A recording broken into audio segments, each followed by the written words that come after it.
I read one of the last books that when Linda, the daughter, is coming, why you leave Wallander and you try to create a new character? I think that, well, first of all, what interested me was that Wallander and Wallander's father, they went into a shock when Wallander said, as a young man, I wanted to be a police officer. His father was completely against it. And then suddenly one day, Wallander is faced with the same question from his daughter, but he gives another answer. So I thought that was a very interesting sort of showing a tradition in the family in a way. And then obviously I also thought that one day I have to say, no, I have to stop. Because I do not want to take the risk that continuing to writing about Wallander in routine. I think it would be disgusting for me, and it would be disgusting for the reader to buy a book for a lot of money and find out that I'm tired of what I'm doing. So I wanted to finish why I still found it very interesting. So then I decided maybe I will write also about the daughter. The crimes in your books are very violent. Yeah, but I can tell you that... Is the society as violent as that? Well, my answer must be that whatever I can imagine, reality is always worse. Reality would always present such horrific crimes that I could never imagine these things.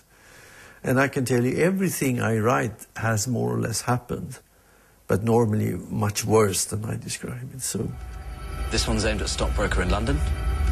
This one's aimed at the mainframe inside the National Bank of Sweden. This one is aimed at Bank in Turin. You are talking also about sort of economic terrorism in your book Firewall. This is a new type of crime that is rising. Yeah, exactly. And I still remember it was very funny when I wrote that book. It's some years ago now. It was a professor in computer science who wrote a huge article in the newspaper said this is not possible. I didn't say anything. 3 weeks after that, it happened in Finland. More or less exactly what I had said. Someone tried to take out money in a wall and something crashed in the whole system of banks. So that professor never wrote anything again. And we see this happens. I mean, the internet crime is one of the biggest crimes today. And it changes so quickly and so difficult. It's easy to be a murderer. I hope not. I never tried. Yes, but... I think I understand this is a good question because if we look back to what happened at the Balkans in the 90s, where good neighbors start to kill each other, we must ask us what did really happen. Okay, first of all, we know that there are no real evil. Okay, there are some evil people, but not very many. What we talk about is evil circumstances. Where you have an evil circumstance where someone is trying to create, like in Rwanda, for example, and then people are able to commit anything, almost. This is one thing, the evil circumstance. That's one thing. And secondly, I don't know what I would do if my wife would be attacked in a very brutal way. Or one of my children. I don't know. Ξύπνησε απότομα λίγες ώρες αργότερα γιατί κρύωνε. Το ρολόι έδειχνε σχεδόν μεσάνυχτα. Ένιωσε απελπισμένος. Άλλη μια ύπνη νύχτα λοιπόν. Νιώθοντας εντελώς άτονο, σηκώθηκε και ντύθηκε. Καλύτερα να περνούσε λίγες νυχτερινές ώρες στο γραφείο του. Έξω παρατήρησε ότι ο αέρας είχε κοπάσει. Είχε ξαναπιάσει κρύο. Χιόνι, συλλογίστηκε. Θα χιονίσει όπου να είναι. Έστριψε στο Εστερλέντεν. Ένα μοναχικό ταξί ερχόταν από την αντίθετη κατεύθυνση. Οδήγησε αργά στους ερημικούς δρόμους. Τελείως παρορμητικά αποφάσισε να περάσει από τον καταβλισμό των προσφύγων στη δυτική πλευρά της πόλης. Τα χαμηλά σπιτάκια του καταβλισμού ήταν βαλμένα σε μεγάλες σειρές σε ένα ανοιχτό χωράφι. Αν τοποθετούσαν και ένα φράχτη τριγύρω θα μετατρεπόταν σε στρατόπεδο συγκέντρωσης. Ήταν έτοιμος να ξαναμπεί στο αυτοκίνητό του όταν άκουσε ένα σιγανό κρότο γυαλιών που σπάνε. Την αμέσως επόμενη στιγμή ακούστηκε μια υπόκοφη έκρηξη. Κι ύστερα ψηλές φλόγες τύλιξαν μία από τις παράγκες. A good policeman must know the changes in society. One very simple description of a different thing is that when we get more and more immigrants in Sweden, we must have more and more immigrant police officers. That's obviously so, and today we have that. But 10 years ago, we didn't see a black Swedish... You have immigrant policemen in Sweden? Yeah, we have black police officers in Sweden. We have police officers that might be from Greece or from... were born maybe in Greece, or the parents were born in Greece. And I think this is a very good thing. And how did the Swedish society see this? Good.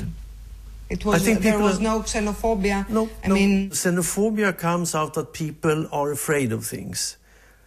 But when they see a clever change, because if you have a black man with a Swedish police uniform, it's also something that people they trust the uniform in a way.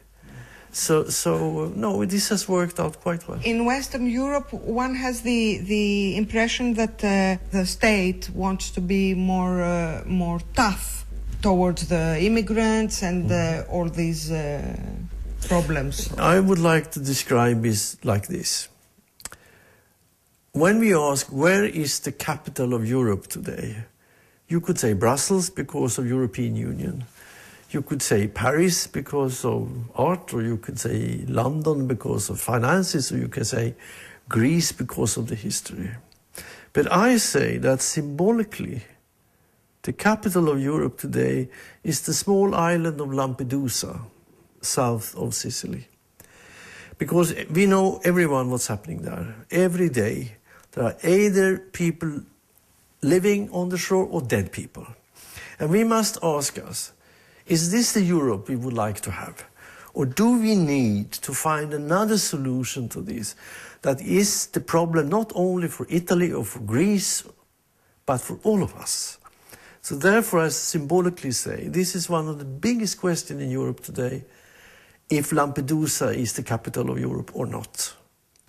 I myself would say, why don't we build a bridge between Gibraltar and North Africa, and we pay it, all of Europe pays for that bridge, because at least that would be one way of opening a decent channel between the two continents. You know, it's only 400 years that Europe and Africa had a bad relation.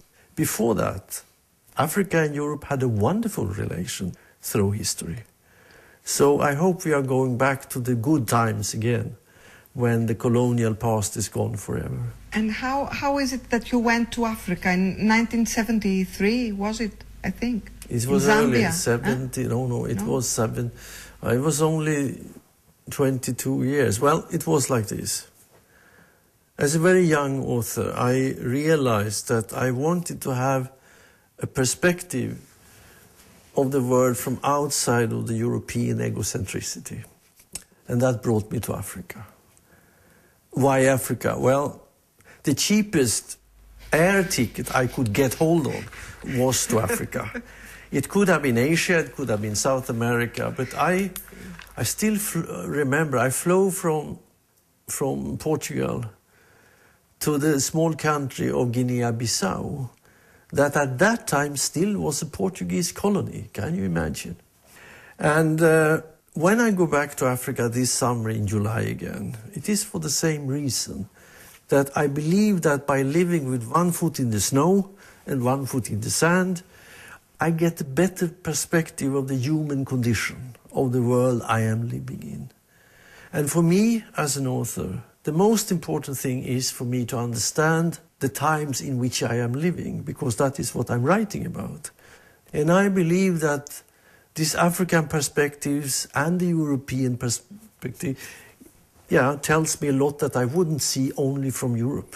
That is the reason. At that time, I was living in a really dark Africa, up northwest in Zambia. We had 350 kilometers to the closest shop. So it was really dark Africa. And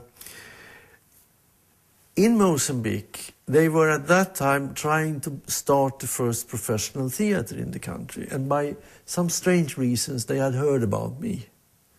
So I got a message that some people in Mozambique wanted to meet me. So I went there. And I was supposed to stay for 1 week. This is a very funny story. And the only way I could go to Maputo from Zambia was via Angolan Airways. They flew Luanda, Lusaka, Maputo. And they flew once a week. So I came to Maputo, I was there 1 week, and I spoke with the people, and And then came the day when I was supposed to leave. But when I came to the airport, Angolan Airways said, no, we don't fly this week, we fly next week. So I had to stay 1 more week.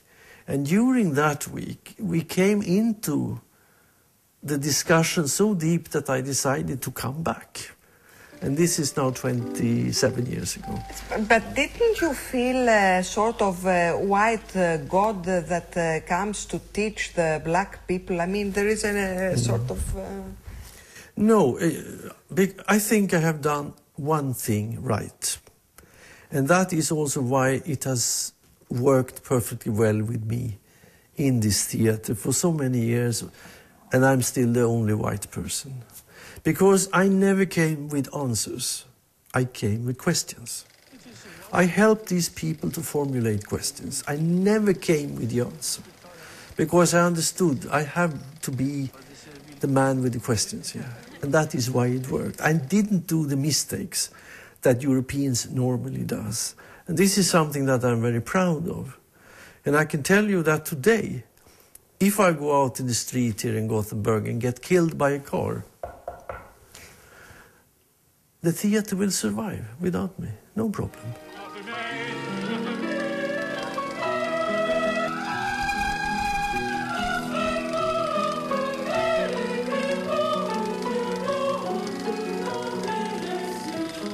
When people ask me, what is the difference making a performance in Athens or in Africa? I say, there is no difference on the stage, no.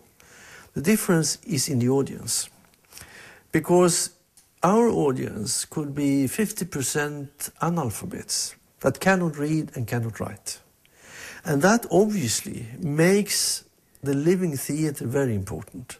Because on the stage they can see things that make them understand artistically their own life. They can't read it.